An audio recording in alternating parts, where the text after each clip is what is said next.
உலகம் முழுவதும் வாழக்கூடிய கடவுளருள் டிவி நேயர்கள் அனைவருக்கும் உங்கள் தாம்பரம் ஸ்ரீ வாராகி ஈசனேசன் சுவாமிகளுடைய நல்லாசிகள், வாழ்த்துக்கள். ஜெய் வாராகி, ஜெய ஜெய் வாராகி. ஆதித்யாஜ சோமாஜ மங்களாஜ புதாஜ குரு சுக்ர சனிபியஸ்ச ராகவே கேதவே நமோ நமஹ.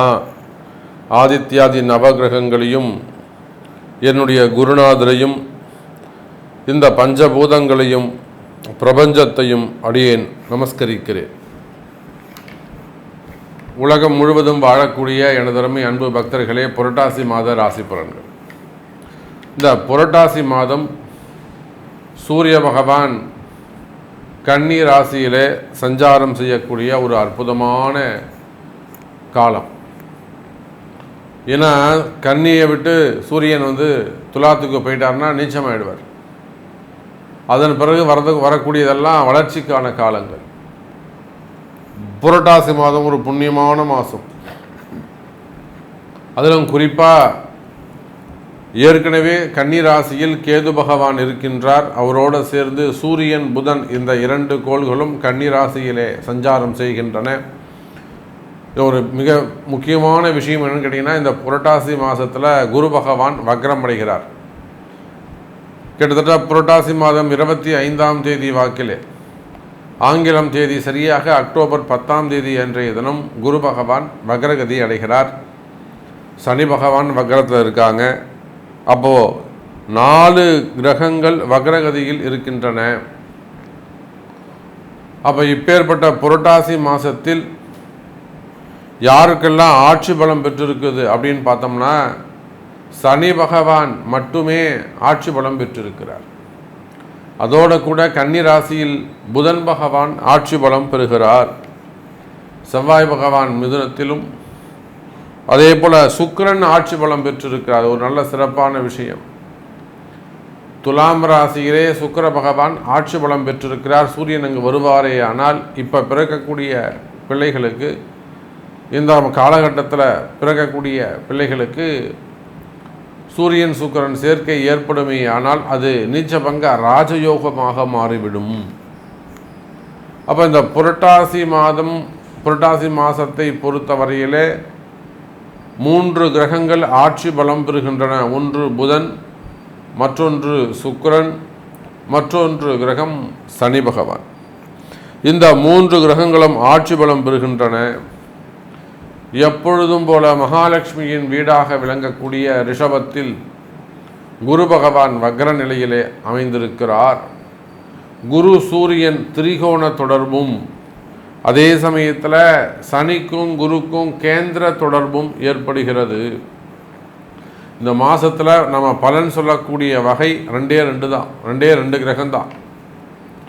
எதை அடிப்படையாக வச்சு இந்த தமிழ் மாத கிரகத்தை நம்ம ராசி பலனை சொல்ல போகிறோம் அப்படின்னா, சனி பகவானுக்கு கேந்திரத்தில் குரு பகவான், குருவுக்கு திரிகோணத்தில் சூரியன். அப்போ இந்த கிரக அமைப்புகள் தான் சனி குரு தொடர்பு, சூரியன் குரு தொடர்பு ஒரு மிகப்பெரிய தாக்கத்தை ஏற்படுத்தும். சனியும் குருவும் சேர்ந்தால் மிகப்பெரிய ஒரு ராஜயோகம், ஒரு மிகப்பெரிய பணக்கார யோகம், அது ஒரு மிகப்பெரிய ஒரு கோடீஸ்வர யோகம். நிறைய தொழிலதிபர்கள் அல்லது மற்றொருடைய பணத்திற்கு சொந்தம் கொண்டாடக்கூடியவர்கள், ஆங்கிலத்தில் பினாமி என்று சொல்லுவார்கள், அல்லது பல கோடிகளை கையாளக்கூடியவர்கள், பல கோடி அதிபராக விளங்கக்கூடியவர்கள், அதிகாரம் படைத்தவர்களாக விளங்கக்கூடியவர்கள். அப்போ இதுக்கெல்லாம் என்ன தொடர்பு இருக்கும்னு பார்த்தீங்கன்னா, நிச்சயமாக அவங்க ஜாதகத்தில் சனியும் குருவும் தொடர்பு இருக்கும். ஒன்று சனி குரு சாரம் வாங்கியிருப்பார், இல்லை குரு சனி சாரம் வாங்கியிருப்பார், இல்லை குருவும் சனியும் சேர்ந்திருப்பார்கள், இல்லை திரிகோணம் அல்லது கேந்திரத்தில் இருந்து தொடர்பை ஏற்படுத்தி கொள்ளுவார்கள். அப்பேற்பட்ட மிகப்பெரிய பணக்கார யோகம் இந்த சனி குரு தொடர்பு, அது இந்த புரட்டாசி மாதத்தில் ஏற்படுகிறது. அதே போல் சூரியன் குரு தொடர்பு, இது பணக்கார யோகம். சனி குரு பணக்கார யோகம்னா, சூரியன் குரு அபரிமிதமான ஒரு ராஜயோகம். அல்லது ஒரு ராஜபோகம் அப்படின்னு கூட நம்ம சொல்லலாம்.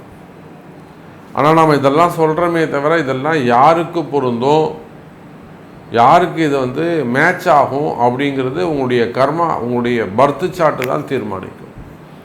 இது பொருந்துமா, இது நடக்குமா, இது நடக்காதா, நடக்காதுன்னா ஏன் உங்களுக்கு நடக்காது, நடக்கும்னா எப்படி உங்களுக்கு நடக்கும், இதெல்லாம் உங்களுடைய பிறப்பு ஜாதகம் தான் பேசும். அப்போ நடக்காது அப்படின்னா அது நடத்திக்கிறதுக்கு நம்ம என்ன செய்யணும், என்ன மாதிரியான வழிபாடுகள் செய்யணும், எதை செஞ்சால் இந்த அதிர்ஷ்டங்கள் நமக்கு கிடைக்கும், இதெல்லாம் அவங்க பிறப்பு ஜாதகத்தை பார்த்து தான் சொல்ல முடியும். அப்படி பார்க்கின்ற பொழுது அன்பு பக்தர்களே, குரு சூரியன் தொடர்பு அபரிமிதமான ஒரு வளர்ச்சியை தருகிறது. அப்போது சனி குரு சூரியன், அதோடு மட்டுமல்லாது சூரியன் தனக்கு 2ஆம் பாவத்தில் சுக்கிரனை வைத்திருக்கிறார். 2ஆம் பாவத்தில் சுக்கிரனை வைத்திருக்கின்றார். சனி சுக்கிரன் திரிகோண தொடர்பு ஏற்படுகிறது. நிறைய திருமணமாகாத கன்னியர்களுக்கு திருமணங்கள் நடைபெறும். திருமண பந்தத்தில் இருக்கக்கூடிய அந்த கஷ்ட நஷ்டங்கள் விலகும். அதே போல் அந்த பிரிவுகள் இருக்குமே, ஆனால் பிரிந்த உறவுகள், கணவன் மனைவிகள், காதலர்கள் மீண்டும் ஒன்று சேருவதற்கு வாய்ப்புகள் உண்டு. ஸோ இந்த மாதிரி நிறைய டிப்ஸ் இருக்குது. உங்கள் ராசிக்கு எப்படி இருக்குங்கிறத பார்த்துடலாம்.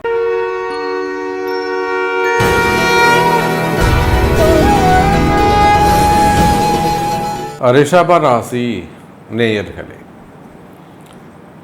இந்த புரட்டாசி மாதம் ரிஷபராசிக்கு ஒரு அற்புதமான மாதமாக அமைகிறது. காரணம் என்னென்னா, உங்கள் ராசியில் இருக்கக்கூடிய குரு பகவான் இந்த புரட்டாசி 25ஆம் தேதி வாக்கில் நியர்பை உங்களுக்கு வக்ரகதி அடைகிறார். பொதுவாக ராசியில் குரு இருப்பது அவ்வளோ சிறப்பு அல்ல. குருவை பொறுத்தவரையில் இருக்கும் இடம் பாழாகும், சனிக்கு பார்க்கும் இடம் பாழாகும். அப்புறம் என்ன அர்த்தங்க, சனி இருக்கும் இடம் சிறப்பாக இருக்கும்னு அர்த்தம், தூய்மையாக வச்சுப்பாருன்னு அர்த்தம், நேர்மையாக வச்சுப்பாருன்னு அர்த்தம். அப்படி பார்க்கின்ற பொழுது ரிஷபராசி நேயர்களே, இந்த மாதம் அதி அற்புதமான ஒரு மாதமாக, ஒரு வளர்ச்சிக்கான மாதமாக உங்களுக்கு அமைகிறது. இன்னும் சொல்ல வேண்டும் என்று சொன்னால், ரிஷபராசி நேயர்களே, ராசிக்கு 5ஆம் இடத்தில் இருக்கக்கூடிய சூரியன், நான் இப்போ தான் இந்த குரு சூரியன் தொடர்பையும் சனி குரு தொடர்பையும் ஒரு மிகைப்படுத்தி சொன்னேன். அப்போ நான் ஆரம்பத்தில் சொன்ன அந்த பொது பலன்கள் அனைத்தும் யாருக்கு பொருந்ததோ இல்லையோ, நிச்சயமாக நம்மளுடைய ரிஷபராசிக்கு அது பொருந்தும். ஏன்னா அந்த கிரக அமைப்புகள் உருவாகின்ற இடமே அந்த 3 இடங்கள் தான், ரிஷபம், கும்பம், கன்னி. அப்போ ரிஷபராசி நேயர்களே, அபரிமிதமான ஒரு தனயோகம், ஒரு பணயோகம் உங்களுக்கு உண்டு. ஏதோ ஒரு அபரிமிதமான ஒரு வளர்ச்சி, தன வளர்ச்சி உங்களை தேடி வருகிறது. ரொம்ப நாளாக எதிர்பார்த்து காத்திருக்கக்கூடிய பணங்காசுகள் வந்து சேரலாம். அது ஒரு அரியர்ஸ் பணமாக இருக்கலாம், அல்லது உங்களுக்கு கிடைக்க வேண்டிய இன்சென்டிவாக இருக்கலாம், பிஎஃபாக இருக்கலாம், அல்லது உங்கள் அம்மா வழியிலையோ அப்பா வழியிலையோ வந்து சேர வேண்டிய சொத்து பத்துக்களாக இருக்கலாம், அல்லது ஏதோ ஒரு மாமியார் வீட்டு சொத்தாக இருக்கலாம், மாமனார் வீட்டு சொத்தாக இருக்கலாம், அல்லது நீங்கள் கொடுத்த உதவி செஞ்சுருப்பீங்க மச்சானுக்கோ, அல்லது தாய் தந்தையருக்கோ, இல்லை மற்றவர்களுக்கோ, உடன் பிறந்தவர்களுக்கோ ஏதேனும் உதவிகள் செஞ்சுருக்கலாம். ஒரு 10 லட்ச ரூபா கொடுத்தா, சாமி நான் ஒரு 50 லட்ச ரூபா கொடுத்துருக்கேன், நான் ஒரு 20 லட்ச ரூபா கொடுத்துருக்கேன். அந்த மாதிரியான பணங்காசுகள் திரும்பலாம். அல்லது நீங்கள் தானே இன்வெஸ்ட்மெண்ட்ஸ் செஞ்சுருக்கலாம், ஷேர் மார்க்கெட்டு, ஸ்டாக் மார்க்கெட்டு, அதில் ஏதாவது போட்டு முதலீடுகள் போட்டிருக்கலாம். அது மூலமாக உங்களுக்கு ஏதேனும் திரும்ப கிடைப்பதற்கான வாய்ப்புகள் உண்டு. அப்போது ஒரு பணவரவு, தனவரவு நிச்சயமாக இந்த மாதம் உங்களுக்கு உண்டு என்பதை உறுதிப்படுத்துகிறது புரட்டாசி மாதம் ரிஷபராசி நேயர்கள். அதே போல் ராஜாங்கத்தினாலே அதிகமான அனுகூலம் உண்டு. ராஜாங்கத்தினாலே, அரசாங்கத்தினால் ஏதேனும் ஒரு வகையில் ரிஷபராசிக்கு அதிக நல்ல பயன்கள் ஏற்பட போகின்றன. நீங்கள் ஏதாவது உங்கள் பிஸ்னஸ்க்காக ஒரு டெண்டர் பிஸ்னஸாக இருக்கலாம், அல்லது ஒரு ரோடு கான்ட்ராக்டாக இருக்கலாம், குவாரிகளாக இருக்கலாம், க்ரஷராக இருக்கலாம், பர்மிஷன்ஸ் கேட்டிருக்கலாம் நீங்கள் கவர்மெண்ட் ஆஃபீஸர்கிட்ட, அரசாங்கத்துக்கிட்ட இருந்து நீங்கள் எதையும் ஒன்று எதிர்பார்த்துருக்கலாம், டெண்டர் பிஸ்னஸாக இருக்கலாம்.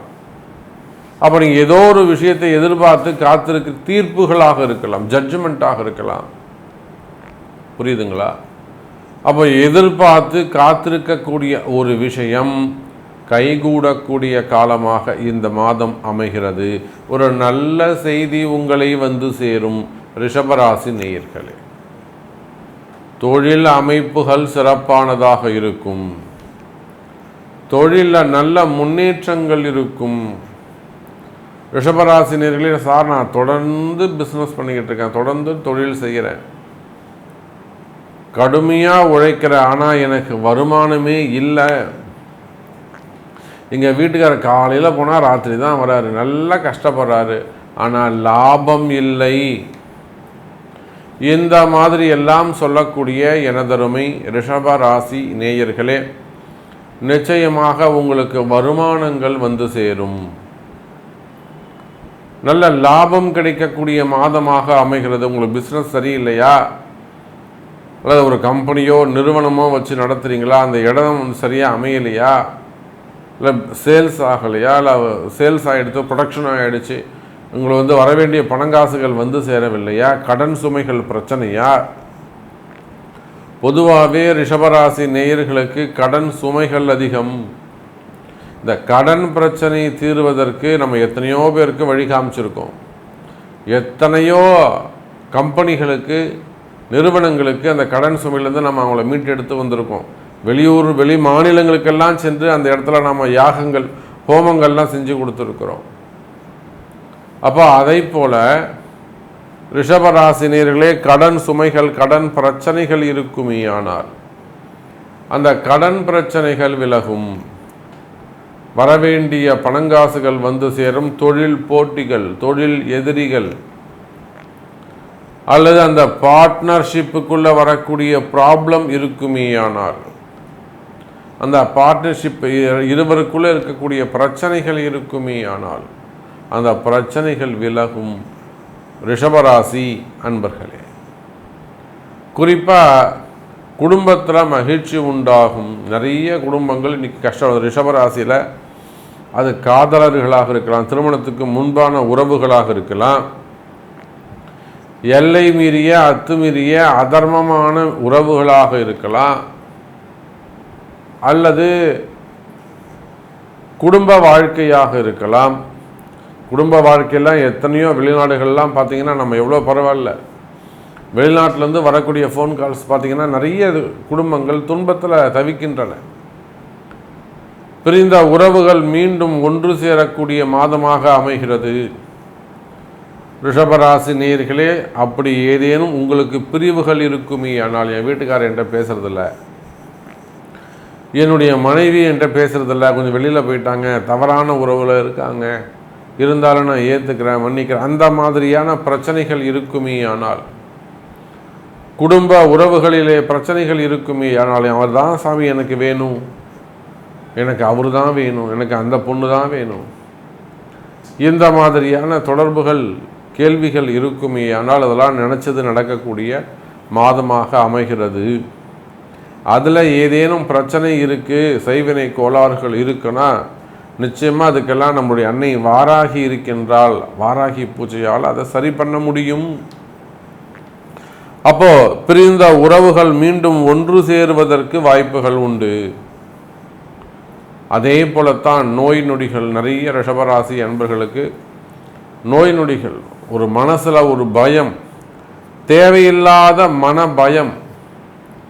நிச்சயமாக ரிஷபராசி நேயர்களே, மன பயம் விலகும். ஆஸ்பத்திரி போகிற சாமி, நானே ஆஸ்பத்திரியில் தொடர்ந்து செக் பண்ணுறாங்க, டாக்டரை கேட்டாக்கா ஒன்றுமே இல்லைன்னு சொல்கிறாங்க, ஆனாலும் பிரச்சனை உள்ளது, அந்த மாதிரியெல்லாம் சொல்லக்கூடிய ரிஷபராசி நேயர்களே, ஆயுள் ஆரோக்கியம் அதிகரிக்கும். கவலை வேண்டாம். நான் அடிபட்டு வீட்டில் படுத்துட்டு இருக்கேன், வேலைக்கு போகல, நான் அடிபட்டு வீட்டில் படுத்துட்டு இருக்கேன், 6 மாதமாக எனக்கு சம்பளம் கொடுக்குறாங்க, திரும்ப நான் வேலைக்கு போவேனா? இதெல்லாம் நிறைய கேள்விகள் வருது. எனக்கு நான் கீழே விழுந்துட்டேன், கீழே விழுந்துட்டு காலில் அடிபட்டு எடுத்து நான் ஆஸ்பத்திரியில் வேலை செஞ்சுக்கிட்டு இருக்கேன், ஸோ வெளிநாடுகளில் நான் ஒர்க் பண்ணிக்கிட்டு இருக்கேன், இல்லை உள்நாட்டில் வேலை செஞ்சுக்கிட்டு இருக்கேன். அப்போ இந்த மாதிரியெல்லாம் சொல்லக்கூடிய எனதருமை ரிஷபராசி நேயர்களே, மறைமுகமான பிரச்சனைகள் இதுக்கெல்லாம் என்ன காரணங்க? தொடர்ந்து ஒருத்தருக்கு அடிபடுது, அடுத்து நீங்கள் கீழே உளறீங்க, ஏதேனும் விபத்துக்கள் ஏற்படுதுன்னு சொன்னால், ஒன்று உங்களுக்கு இந்த இடதோஷம், குடியிருக்கிற வீடு சரியில்லாமல் இருக்கணும், இல்லை வேலை செய்கிற இடம் சரியில்லாமல் இருக்கணும், இல்லை போட்டி பொறாமைகள் இருக்கணும், இல்லை வம்பு தும்புகள் வழக்குகள் இருக்கணும், மெயினாக எதிரிகளுடைய தொந்தரவுகள் அதிகமாக இருக்கணும். அப்படி இல்லைனாக்கா செய்வினை கோளாறுகளாக இருக்க வேண்டும். அப்போ உடம்பு ரொம்ப முக்கியம், உயிர் ரொம்ப முக்கியம், ஆரோக்கியம் ரொம்ப முக்கியம். அந்த ஆரோக்கியமான வாழ்வு உங்களுக்கு வேண்டும் என்று சொன்னால் நிச்சயமாக ரிஷபராசினியர்களே அதுக்குரிய பரிகாரங்கள், பிராயச்சித்தங்கள், வழிபாடுகள் செய்து கொள்வது சிறப்பு. ரொம்ப ஜாக்கிரதையாக இருக்கணும், எச்சரிக்கையாக இருக்கணும். அப்போ ரிஷபராசினியர்களே, நோய் நொடிகள் விலகி ஆரோக்கியமான எதிர்காலம் உங்களுக்கு உருவாகும். கவலை வேண்டாம் ரிஷபராசினியர்களே. அப்போ இதுக்கு என்ன சாமி பண்ணுறது? நீங்கள் சொல்கிறது கரெக்டு, நான் என்ன சாமி பண்ணணும் அப்படின்னா அதுக்கு உங்கள் பிறப்பு ஜாதகத்தை கொண்டு தான் பதில் சொல்ல முடியும். அதே போலத்தான் திருமண யோகங்கள். திருமண யோகத்தை பொறுத்தவரையில் ரிஷபராசினியர்களே அதி அற்புதமாக உள்ளது. நிச்சயமாக நடக்காத திருமணங்கள் கூட நடந்துடும். ரொம்ப நாள் அது நான் எப்பொழுதுமே சொல்லுறது உண்டு, பொண்ணுக்கு 40 வயசு ஆகுது சாமி, கண்டிப்பாக வாங்க கல்யாணம் பண்ணிடலாம், ஏற்பாடு பண்ணிடலாம், வாங்க, அம்பாள் இருக்கிற அன்னை வாராகி இருக்கிறாள், நல்லது நடக்கும். எங்கெங்கிருந்தோலாம் வந்து பார்க்குறாங்க. ஏன் உங்களுக்கு நல்லது நடக்காதா என்ன?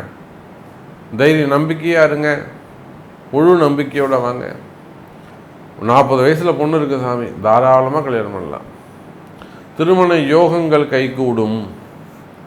அதே போல தான் இரண்டாவது திருமணம், தடைப்பட்ட திருமணங்கள், தள்ளிப்போன திருமணங்கள், காதல் திருமணங்கள், திருமண யோகங்கள் கைகூடும். குழந்தை பாக்கியம், இந்த குழந்தை பாக்கியத்தை பொறுத்தவரையில் கணவன் மனைவி இருவருடைய ஜாதகமும் முக்கியம். அப்போ இருவருடைய ஜாதகத்தையும் வச்சுத்தான் நாம் பலன் சொல்ல முடியும். ஆகவே இன்னும் நிறைய விஷயங்கள் நம்ம பேசிக்கிட்டே போகலாம், சொல்லிக்கிட்டே போகலாம், அது எண்ணில் அடங்காது. நேரம் காலம் கருதி ரிஷபராசி நேயர்களே, உங்களுடைய கேள்விகள் என்ன, உங்களுக்கு என்ன வேண்டும் அப்படிங்கிறத உங்களுடைய பிறப்பு ஜாதகத்தை கொண்டு தொடர்பு கொள்ளுங்கள், நல்ல தீர்வுகள் கிடைக்கும் என்பதை தெரிவித்துக்கொண்டு மீண்டும் வேறு அற்புதமான பதிவில் சந்திக்கிறேன். நன்றி, நமச்சிவாயம். ஜெய் வாராகி, ஜெய் ஜெய் வாராகி. கடவுள் அருள் டிவியை பார்த்தமைக்கு நன்றிகள். மேலும் இது போன்ற தகவல்களை தெரிந்து கொள்ள கடவுள் அருள் டிவியை சப்ஸ்கிரைப் செய்யுங்கள். மறக்காமல் பெல் ஐக்கானை கிளிக் செய்யுங்கள்.